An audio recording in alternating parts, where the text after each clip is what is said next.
The delicatessen is an ingrained part of Jewish culture, but is in danger today because of several factors. Hi, I'm Rebecca Brayton, and welcome to WatchMojo.com.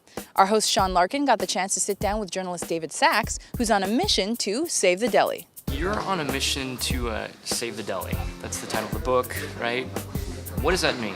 There used to be thousands of Jewish delicatessens around North America. Now there's just a couple hundred.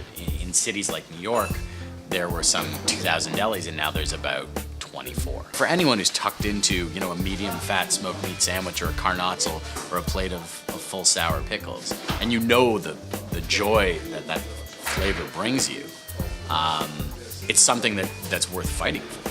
What has come in? What is challenging the deli? It's a very time, labor-intensive food.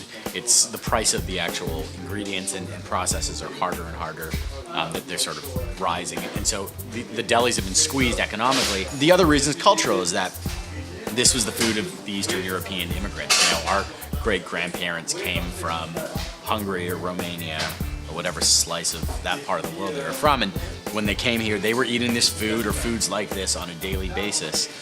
But with each successive generation that grew up, that changed their name from Sax to Saxon, that really became more Americanized or Canadianized, the kids grow up eating sushi and Chinese food and Italian food, and this food isn't as relevant to them on a day-to-day basis because they just don't have that connection to that physical place. Can you tell us where you went and where were the best delis?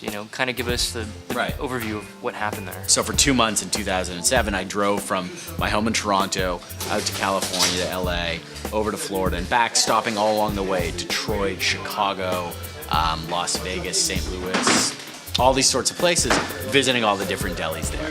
And it's interesting, every community does deli differently. So in Detroit, they're really into corned beef. They're not so much into pastrami. Chicago, even though it was a city where a lot of the meat was produced, the deli culture never caught on. It was more of a hot dog town. In LA, it's probably one of the best deli cities anywhere. You go to Cantor's Deli or Nate and Al's, and you'll have Mel Brooks at one table, and you'll have like Seth Rogen at the next table. I mean, it's real, and that makes it fantastic. I think the last thing what we want to know is, in your opinion, what makes the best smoked meat sandwich? The first element is the bread. It should be rye bread. It should be freshly baked. The sort of edge of it should have a crispness to it. If you had a really good microphone, you could sort of hear it crackle there.